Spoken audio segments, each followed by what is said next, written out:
Jodie Foster directs George Clooney and Julia Roberts in a kind of social thriller.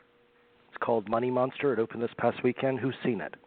Out of us? I've seen it. I watched it as well. Oh, all three of us have seen it. This is awesome. Yeah, this is great. Rare. This is wonderful. Let's talk about it. Jerry, what did you think, first of all? Can I say I was underwhelmed? Is that all right? Okay, and let me tell you what. Well, I think one of the things, and you guys might disagree with me on this, but it's all right. So we have George Clooney playing sort of like a Jim Cramer type. Obviously, Jim Cramer, I guess, some Mad Money that's still on CNBC is the inspiration, or one of the inspirations for the character. And here's the thing: Jim Cramer's really unlikable and everything, a real sleazy guy. And I hate to say this, but Clooney he can't do it. I hate to say it. He can't come across. You want to root for him, even though the character he's playing is a real slimy, I think disrespectful kind of person. But it's just, I don't think it's something Clooney can pull off completely. You know who would have been perfect to play this part 20 years ago? I was thinking this as I was watching it.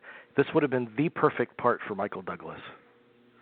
Beyond perfect. Oh, my God. I mean, he would have been typecast at that point, but yes. Yeah, that's the problem is that, it is kind of typecasting, the greatest good guy. Yeah, I agree. That. No, I don't even Clooney... equate it with that. I equate it with look at him in a Perfect Murder. I mean, that's the kind of Michael Douglas that I'm thinking of. The really Basic Instinct. The really slick, smarmy. He's great at, and he's also great at playing empathy as well. I think he can handle that transformation in a way that Clooney couldn't. Because, and I think a big part of it, honestly, is I don't think he was directed properly. Because there were well, I don't think it was written that way either. There were beats in his performance that didn't make any sense.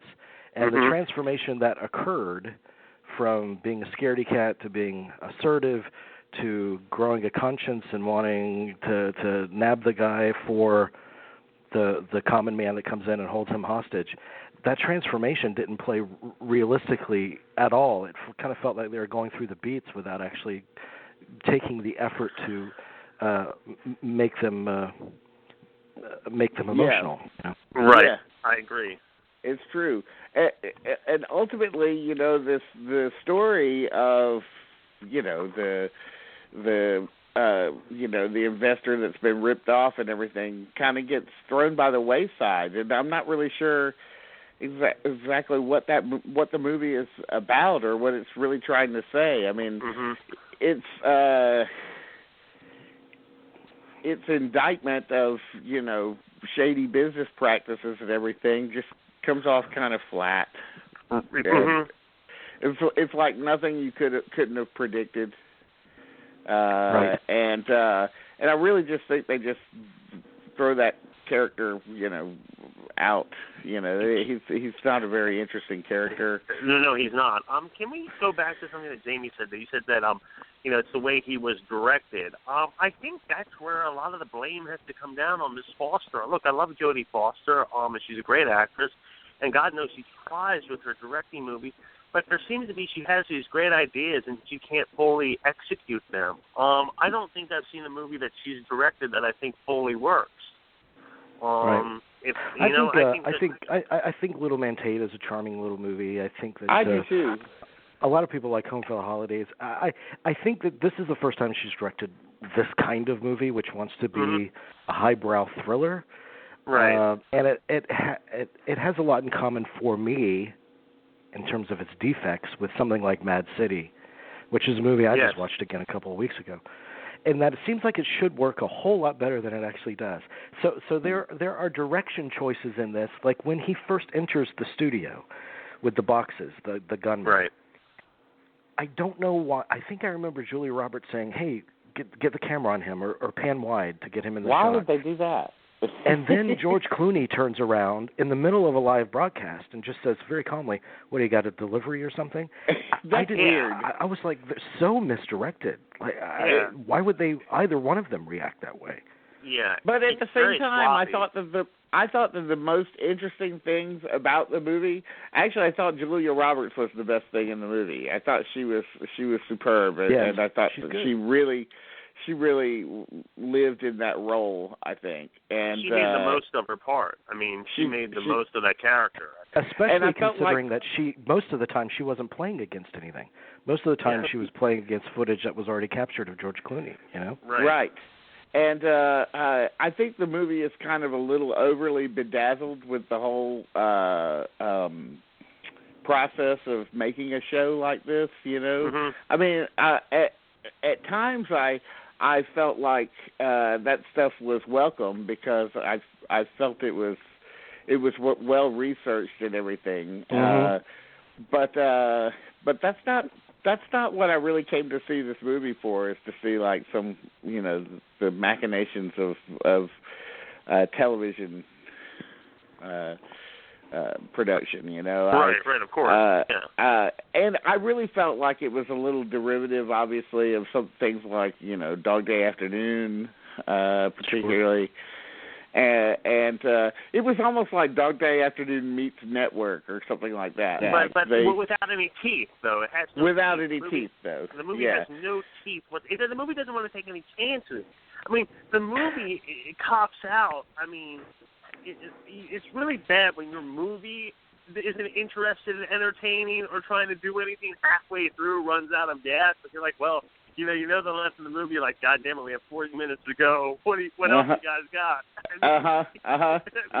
That's bad. You know, the best scene in the movie, I thought, the very best scene in the movie was the scene where they bring his the guy's girlfriend to the studio. No doubt. Oh yeah. That is the one great surprising moment in the movie. Yeah. I felt the audience like really just sort of like, whoa, like that was a great little performance, that girl, and I don't know her name. I was trying to look at credits. I don't know her name either, but in the trailer, you know. Which is another thing about the movie, and I mean, you said the working class guy that takes them hostage, he kind of falls by the wayside after a time. But clearly, by the end of the movie, they want you to see the outcome of his character as a great tragedy that affects everyone involved. But the movie doesn't necessarily earn that. But I thought it was to the movie's credit in that girlfriend scene that you see that he isn't necessarily like what do you call it when you a martyr. That he could. This is seen by some as a completely stupid move. It's not valorous at all. So I like that they added that shading to it, at least for that moment. Yeah. Exactly. I mean, this is all because, you know, he takes the money from the house, the mother's house, and everything, puts it into this. He wants to make a quick buck. You know, it has nothing to do with I mean, it does point to. It tries to be about the working class man, the everyman.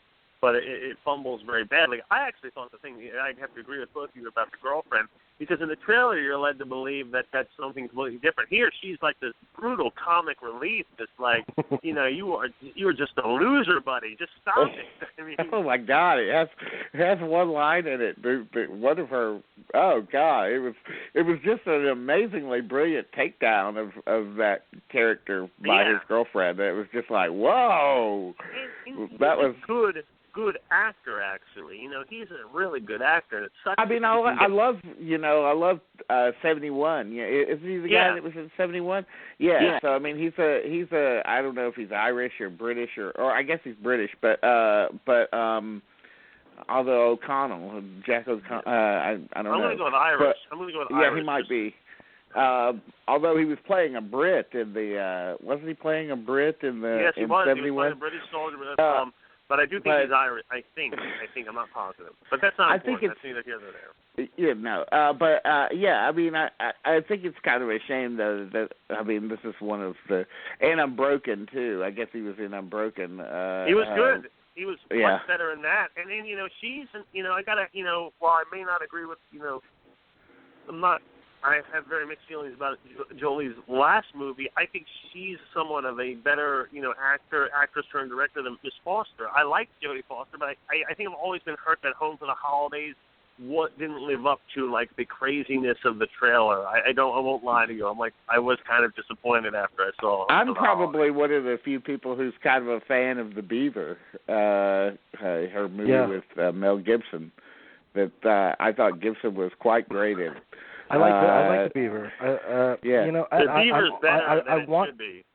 I want her to direct more. I just think this was a vehicle that was outside of her comfort zone, and that's probably the main reason why she took it. And it's a really tricky thing. I think the main faults of the movie are really in the writing of it, though. Well, I just don't think that it has really anything major to say. And I also, it has tonal qualities, the tonal dissonances that I thought were like, okay, well, is this supposed to be a comedy? Is this supposed to be a drama? Is it supposed to be an action piece? What is it? And it never really succeeds on any of those levels. Like it just it's a difficult balance because they want to make a thriller for the masses, and yet at the same time they want to make a statement about the unregulated greed. They want to talk about how our advocates, i.e., somebody like Jim Cramer, who gives advice, how they're not doing their job, and that's the transformation of Clooney, that he finally does what he should have done from the very beginning, which is to be an advocate instead of a showman. So it's a fantasy film. It took being threatened with their own lives to actually investigate this story. Whereas before they weren't doing any investigating; they were just taking the villain's word and inadvertently screwing people over. So I kind of liked that part of it too. At least they're trying to say something there.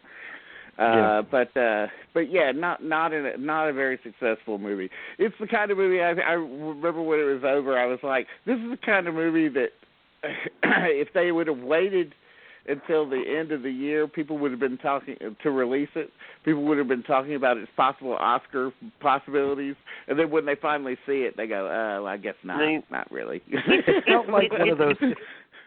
It felt like one of those '90s movies that were released by Hollywood Pictures, the Disney. Yes. No, you're absolutely right. It felt like. It did feel like instantly dated somehow. It does. That's the problem with it. It does feel. I mean, after the first couple times you see the trailer, you're just like, I know where this is going. I'm kind of, by the time you watch the movie, you're already exhausted. You've seen the trailer enough times over the last year. But you're absolutely right. It feels very dated. It feels like this is something that should have come out in like 2009 or 2010, really. To be honest with you. Really. Because how long has Jim Cramer been on? Is he even still on the air? I mean, I don't know. I think he's still on the air even after that. I mean, I think he's been on the air as long as CNBC has been on the air. I think so. But there is, I mean, there's a great idea. There's a great story in Money Monster. We just didn't get to see it.